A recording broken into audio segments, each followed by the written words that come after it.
The senator from North Carolina is recognized. Madam President, I think divine intervention is playing a part here with this exchange and the comments of my colleagues, because I'm here to pay tribute to my good friend Tom Coburn, who on March 28th passed away, our colleague, and more importantly, a dear friend.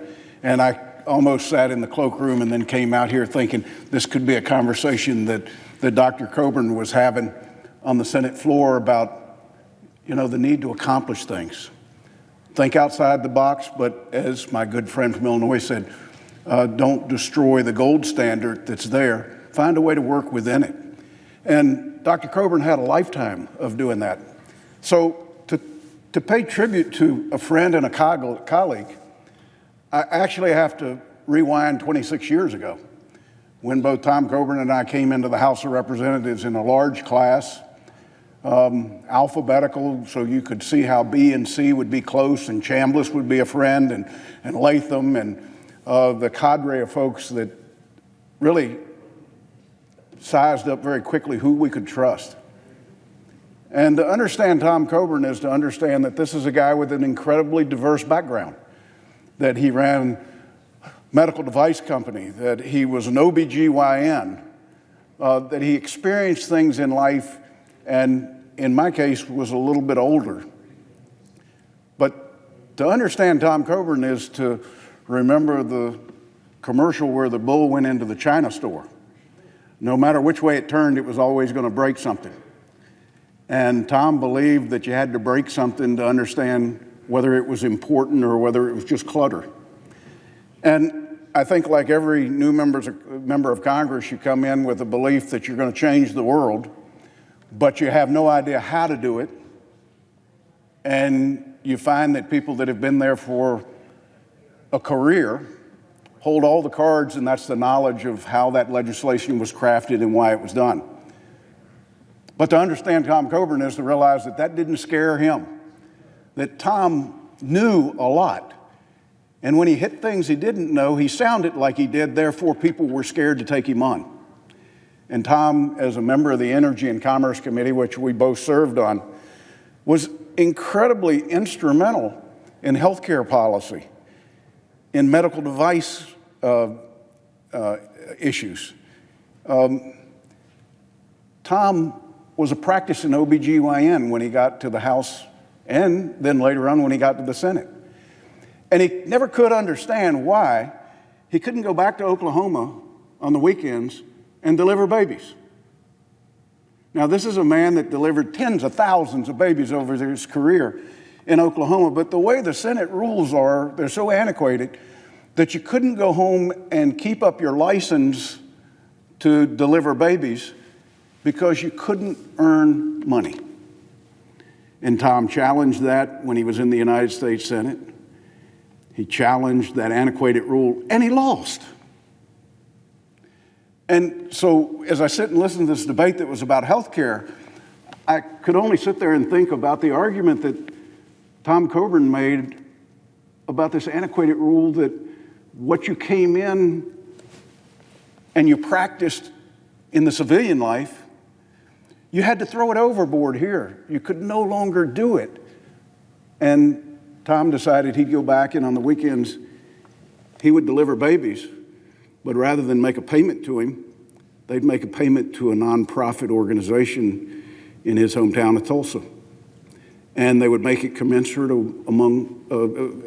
amount-wise as to what they could afford. So for a guy that was perceived as the right hardliner, Tom was probably one of the most compassionate individuals.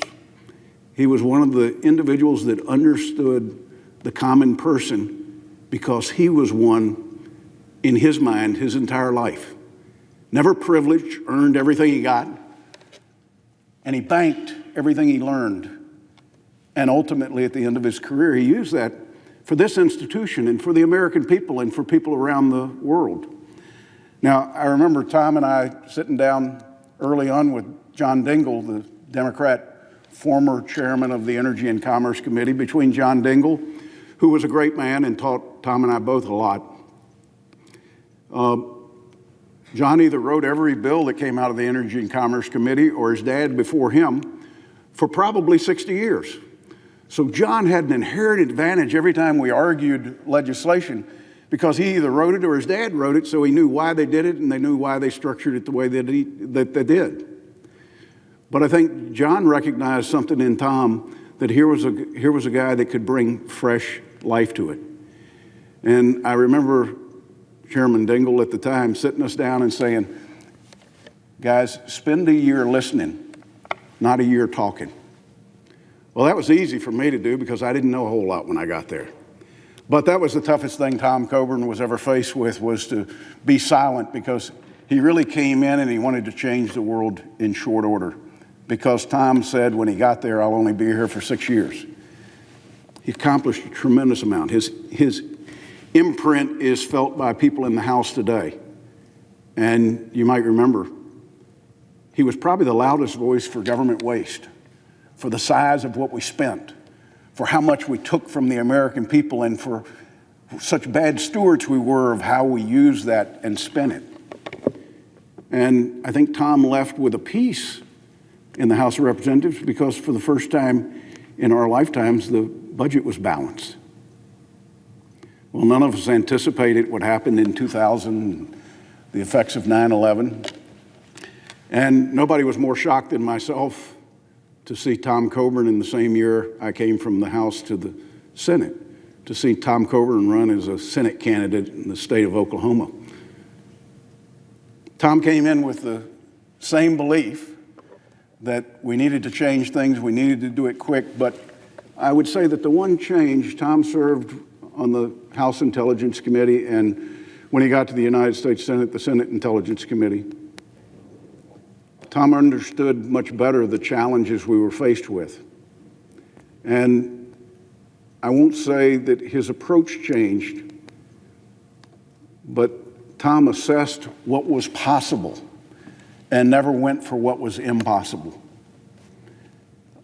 There are senators in this chamber that didn't have the good fortunes to serve with a Tom Coburn, that aren't influenced and educated by some of the things Tom Coburn impacted many of us who spent our entire careers with him.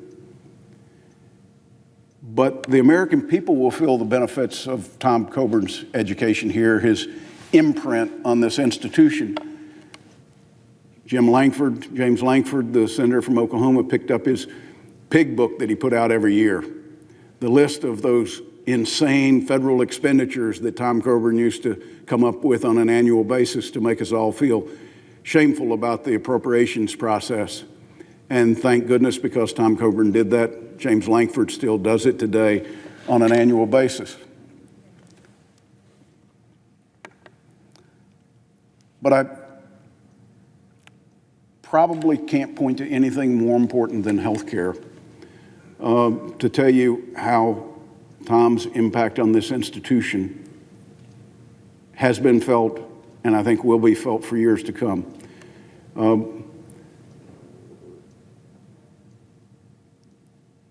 Tom and I believed that there was a different direction, not because we were smart, but because the one we were on didn't work. And I remember sitting down with Dr. Coburn, and he said, we're going to change the healthcare architecture. And I said, well, Tom, you've been doing this a long time. What architecture works? And he said, well, we're going to have to try them all, and when we find one that doesn't fail, we'll know that one's right.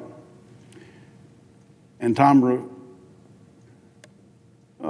without hesitation, when he got to that point, he came to the Senate floor and he talked about the Patient's Choice Act over and over and over again.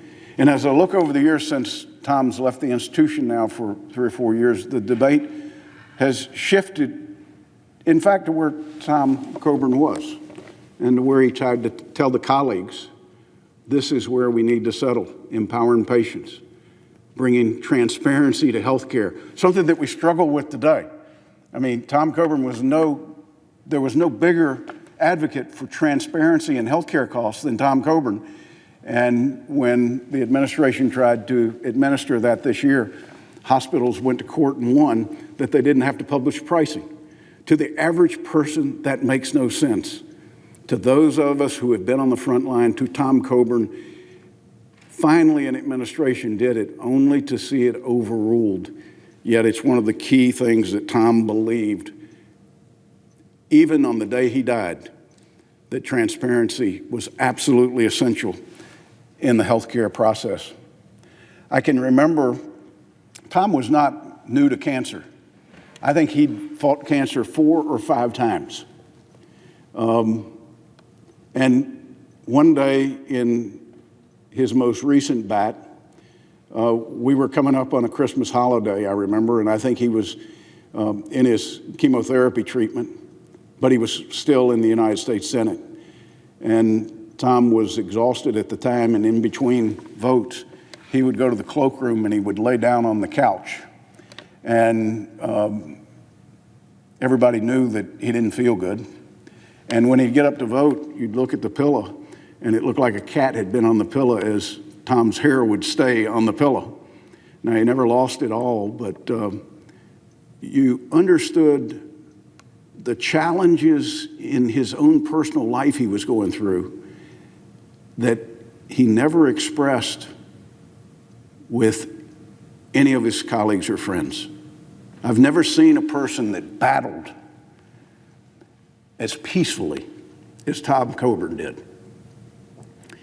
His impact will be felt for generations to come, not just here, but by the kids that he delivered in Oklahoma that today are 2 and 3 and 4 and 5 years old. Kids that will grow up reading about their hero from Oklahoma. And though Tom had a distinguished congressional career and will be remembered for a lot of legislative victories, that's not Tom Coburn's greatest claim to fame.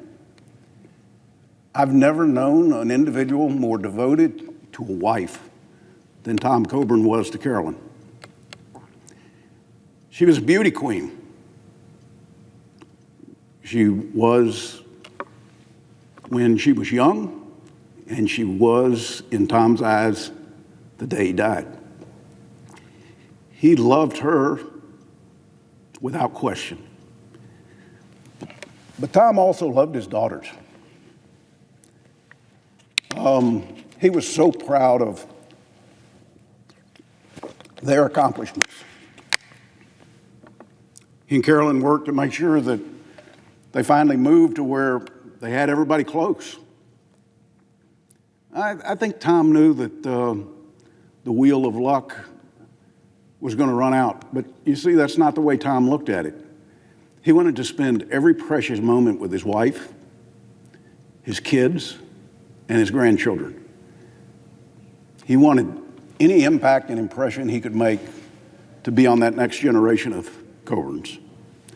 And for all the qualities that I could talk about Tom Coburn, there's not enough time to really praise him. It would take days, and it would take a lot of individuals to come up and do it. And it's probably impossible to say goodbye to a friend like Tom Coburn. There's no question to me that I came to trust and value everything that Tom stood for. And the one thing about Tom Coburn that many people knew was that Tom had this tremendous peace about himself.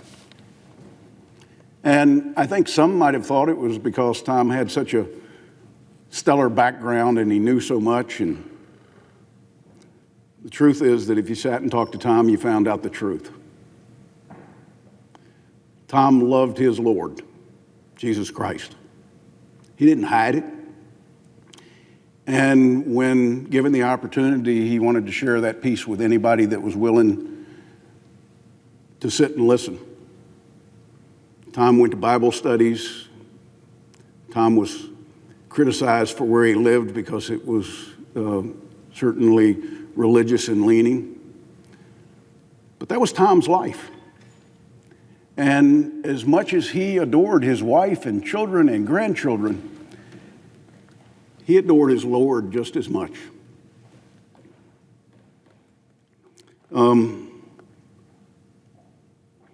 Madam President, my colleagues, we were blessed to have Tom Coburn's influence on this institution.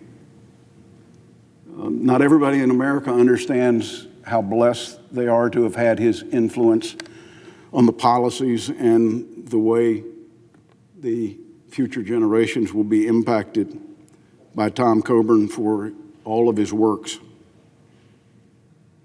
Today, Tom may be in heaven. No, today, Tom is in heaven. And I'll guarantee the president and my colleagues, he's giving them hell.